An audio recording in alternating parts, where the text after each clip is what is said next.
এই রাজ্যে আরএসএস এর দাপাদাপি বেড়েছে খুব বেশি দিন নয়, কিন্তু কথা হলো সেই দাপাদাপি বেড়েই চলেছে।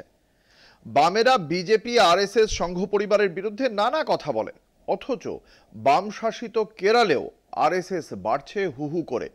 বোঝাই যাচ্ছে হিন্দুত্ববাদীদের পালে হাওয়া লাগছে নানা দিক থেকে। আমাদের রাজ্য পশ্চিমবঙ্গ সাম্প্রদায়িক সম্প্রীতি নিয়ে গর্ব করতে পারে যে রাজ্য, সেখানেও কিন্তু হিন্দু হাওয়া পাক খেতে শুরু করেছে। পশ্চিমবঙ্গে আরএসএস এর সাম্প্রতিক কর্মসূচি সে কথাই প্রমাণ করছে। 2026 সালের বিধানসভা নির্বাচনের আগে রাজ্যের গ্রামে গ্রামে হিন্দু ধর্মীয় সম্মেলনের কর্মসূচি নিয়েছে রাষ্ট্রীয় স্বয়ংসেবক সংঘ আরএসএস। এই কর্মসূচিতে সরাসরি যুক্ত থাকবে বিজেপি সহ সংঘের অন্যান্য শাখা সংগঠন। প্রত্যেক সম্মেলনে মহারাজ, সাধু ও ধর্মীয় নেতাদের হাজির করে হিন্দু ধর্মের গুরুত্ব এবং হিন্দুত্ব আদর্শ তুলে ধরার ওপর জোর দেওয়া হচ্ছে। 2026 সালের বিধানসভা নির্বাচনের আগে রাজ্যের গ্রামে গ্রামে 300টি হিন্দু সম্মেলনের কর্মসূচি নিয়েছে রাষ্ট্রীয় স্বয়ংসেবক সংঘ। এই কর্মসূচিতে সরাসরি যুক্ত থাকবে বিজেপি সহ সংঘের অন্যান্য শাখা সংগঠন।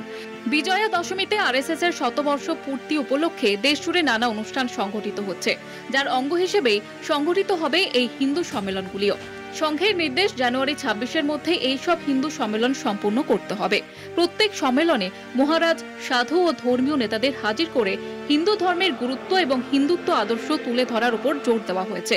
বিশেষ অতিথিদের মধ্যে আছেন স্বঘোষিত বাবা ধীরেন্দ্রনাথ শাস্ত্রী এবং রাম মন্দির আন্দোলনের সঙ্গে যুক্ত সাধুরা। মূল লক্ষ্য ভোটের আগে হিন্দু ভোটকে একত্রিত করা। ধীরেন্দ্রনাথ শাস্ত্রী নাকি বসিরহাট জেলাতেও সফরে যেতে পারেন। বসিরহাট একটি সংখ্যালঘু প্রধান লোকসভা কেন্দ্র। এছাড়াও রাজ্যের প্রতিটি জেলায় বুদ্ধিজীবী সম্মেলনের আয়োজন করার নির্দেশ দেওয়া হয়েছে। সেখানে প্রশ্নোত্তরের ব্যবস্থা রেখে বর্তমান পরিস্থিতি নিয়ে আলোচনা হবে বলে জানানো হয়েছে। রাজনৈতিক বিশ্লেষকদের মতে এই ধরনের কর্মসূচির মাধ্যমে বেকারত্ব, শিক্ষা, স্বাস্থ্য, শিল্প, নাগরিক পরিষেবা এসব গুরুত্বপূর্ণ ইস্যু থেকে মানুষের দৃষ্টি সরিয়ে ধর্মীয় আবেগকে কাজে লাগিয়ে ভোট বৈতরণী পার করতে চাইছে বিজেপি এবং সংঘ পরিবার। সমালোচকদের বক্তব্য, জনজীবনের আসল সমস্যা নিয়ে আলোচনা না করে ধর্মীয় সম্মেলনের আড়ালে বিভাজনের রাজনীতি করছে এই শিবির। এখন দেখার বিষয় এই কর্মসূচি আদৌ হিন্দু ভোটে কতটা প্রভাব ফেলতে পারে। কলকাতা টিভি।